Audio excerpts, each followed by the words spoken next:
in the truth and fight for truth everywhere we go.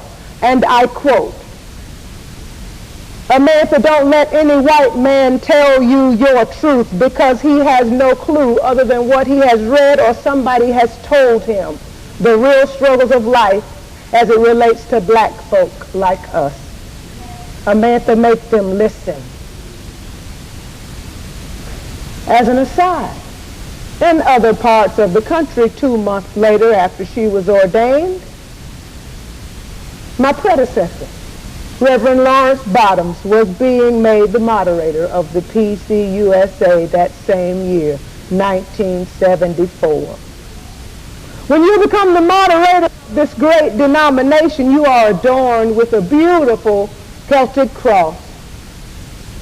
The moderator, for those of you who aren't Presbyterian, is the ecclesiastic head of the denomination.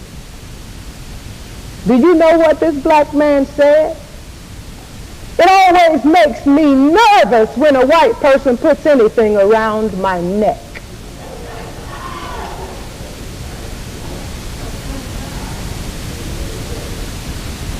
This is a man who was pastoring a predominantly white congregation at the time called Oakhurst. What was going on in his church life that made that statement so relevant in front of such an important audience? Can we deal with the truth? We are Oakhurst. We must deal with our shame if we intend to be truthful with ourselves, our community, our denomination, our country, and to God. We must not gloss over our real past to celebrate our glory days alone. Believe me when I tell you, Oakhurst has some real hard conversations to come if we intend to be true to the gospel of Jesus Christ. It's 2019 and we have work to do.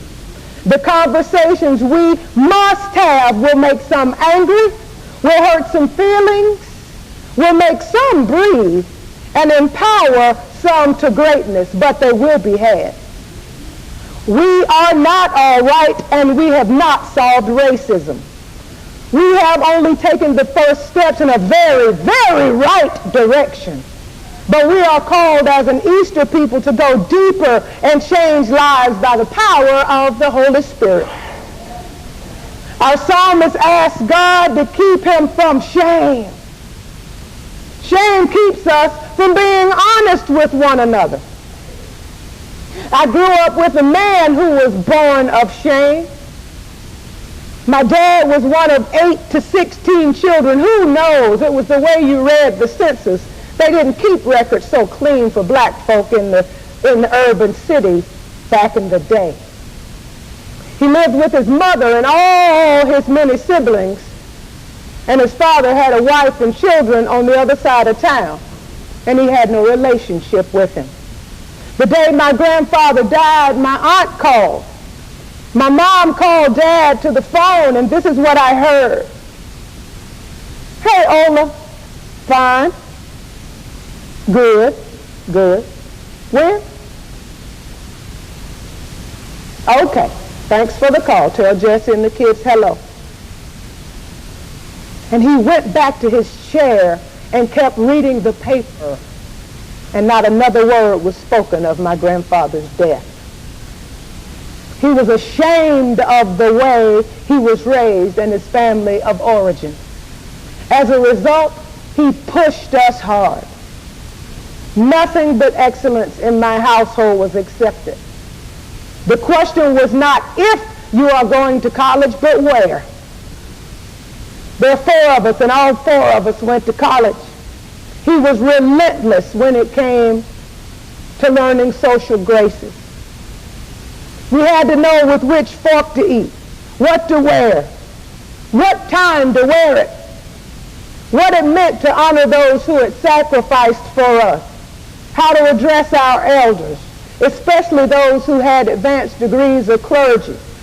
My dad would have had a fit if I called my pastor by his first name or my professors by anything other than Dr. somebody.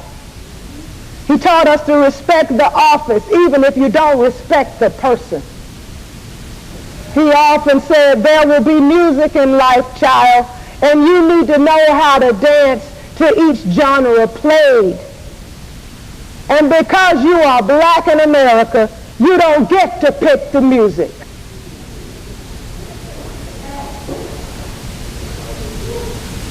Every single day of my life I had to hear that. It's hard to hear as a kid. Failure was not, and even still in my spirit is not acceptable.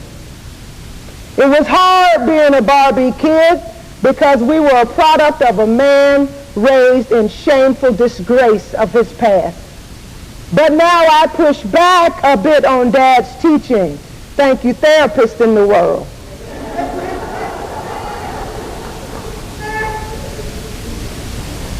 Dig deep, go get it, spend a lot of money. It makes a difference. Yes, I am black in America, but Daddy, I do get to pick the music. I get to pick the music to which I choose to dance. I don't dance to the music of idleness, false pretense, lack of integrity, self-aggrandizement, toxic charity, or going along to get along in this white supremacist country in which we live. Daddy, it's not the 70s, 80s, and 90s anymore when you had to dance a certain way just to make it. It's 2019, Daddy, and I will boldly speak the truth no matter what.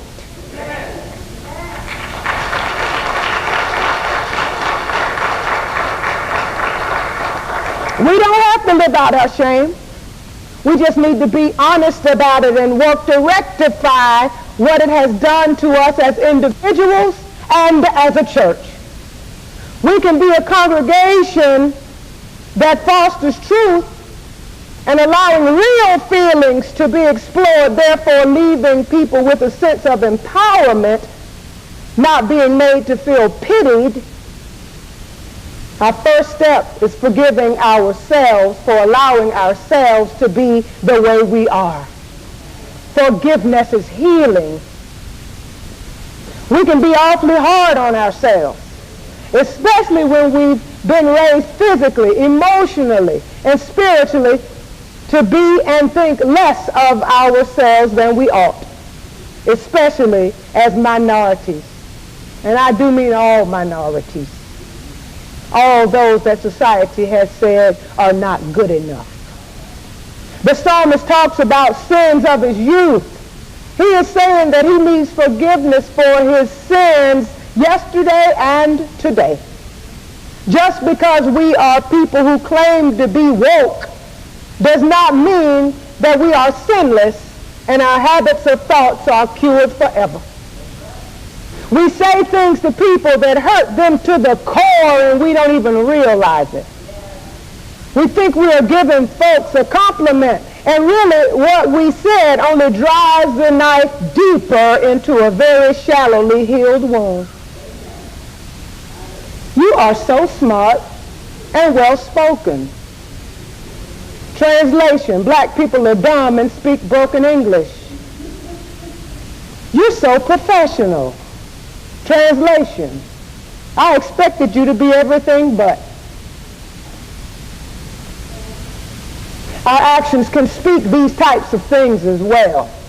I think a key question to ask ourselves when dealing with the other is, what are my true expectations of this individual? Be honest, and then we must deal with our heartfelt truth. We can't be dishonest with ourselves because that just means we're willing to be dishonest with God.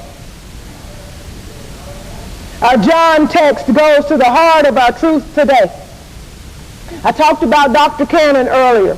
She often told me, Amantha, I won't be here always, so you have to learn how you're going to carry your torch with which God has entrusted you. Jesus said, disciples, I've got to go. My work is done. If I stay, the help you need cannot come. Jesus had done what he came to do. If we proclaim to be Easter people, and we do, we must live out our lives in, through, and by that reality. People must go in order for work to continue. As an Easter people, we can't expect the same thing to happen over again. God tells us that God is doing something new. Do we really believe that?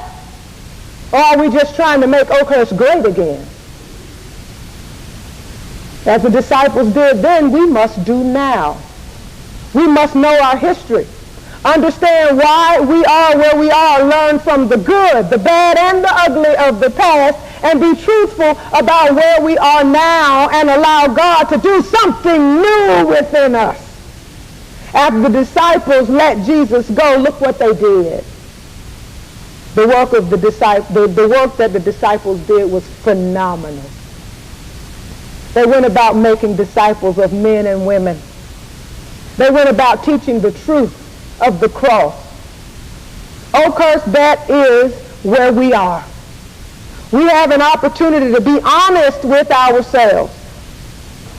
If we just focused on Decatur, we'd be so busy we wouldn't know what to do. It's 2019 and we must come to the table of justice with the mindset of empowerment.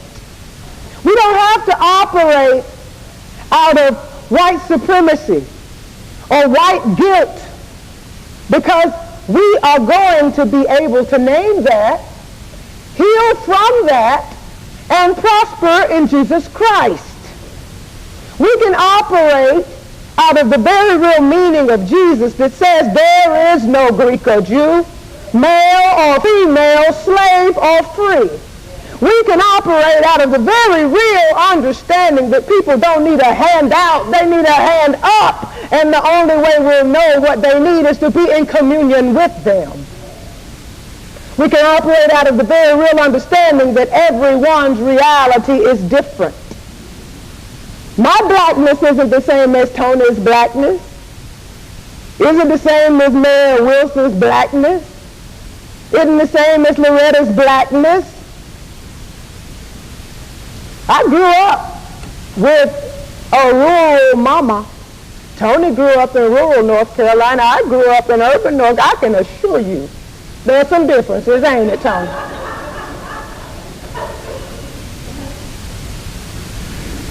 Our blackness isn't the same any more than white lived experiences are the same. This is unrealistic and prejudiced and racist at its core. God has made every single person in this room unique, lovely, gifted, brilliant, and in God's image, period. No other caveats.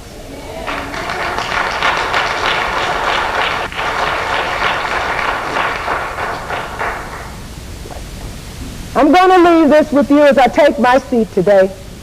This is a poem written by Julia Dinsmore, a single mother who raised 3 children in poverty and has given her life to empowering the powerless. If you have not read her book, My Name is Child of God, get your copy. My Name is Child of God, Julia Dinsmore. I'm going to ask that you close your eyes and listen to these words by this woman. The poem is entitled, My Name is Not Those People. My name is not those people. I am a loving woman, a mother in pain, giving birth to the future where my babies have the same chance to thrive as anyone. My name is not inadequate. I did not make my husband leave us. He chose to, and chooses not to pay child support. Truth is, though, there isn't a job base for all fathers to support their families. While society turns its head, my children pay the price. My name is not problem and case to be managed. I am a capable human being and citizen, not just a client. The social service system can never replace the compassion and concern of loving grandparents, aunts, uncles, fathers, cousins, community, all the bonded people who need to be but are not present to bring children forward to their potential. My name is not lazy, dependent welfare mother. If the unwaged work of parenting, homemaking, and community building was factored into the gross domestic product, my work would have untold value. And why is it that mothers whose husbands support them to stay home and raise children are glorified? And why they don't get called lazy or dependent? My name is not ignorant, dumb, or uneducated. I got my PhD from the University of Life, School of Hard Everything. I live with an income of $621 with a $169 in food stamps for 3 kids. Rent is $585. That leaves $36 a month to live on. I am a genius at surviving. I could balance the state budget in an hour. Never mind that there's a lack of living wage jobs. Never mind that it's impossible to be the sole emotional, social, spiritual, and economic support to a family. Never mind that parents are losing their children to gangs, drugs, stealing, prostitution, the poverty industry, social workers, kidnapping, the streets, the predator. Forget about putting money into schools, just build more prisons. My name is not lay down and die quietly. My love is powerful, and the urge to keep my children alive will never stop. All children need homes and people who love them. All children need safety and the chance to be the people they were born to be. The wind will stop before I allow my sons to become a statistic. Before you give in to the urge to blame me, the blames that lets us go blind and unknowing into the isolation that disconnects your humanity from mine, take another look. Don't go away, for I am not the problem, but the solution. And my name is not those people. Oh, cursed.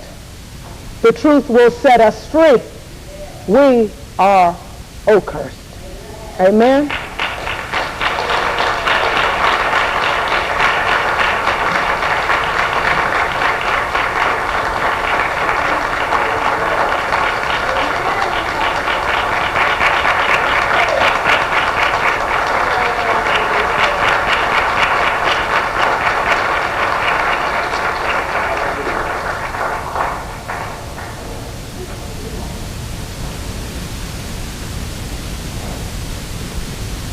As we prepare for our offering, one of the things you can offer to Jesus Christ today is your life.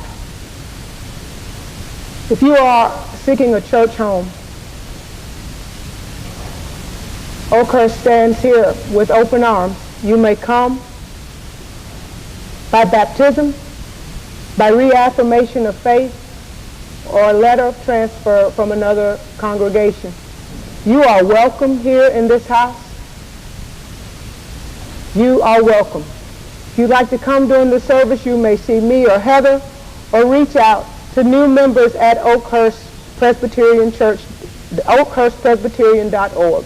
New members at oakhurstpresbyterian.org.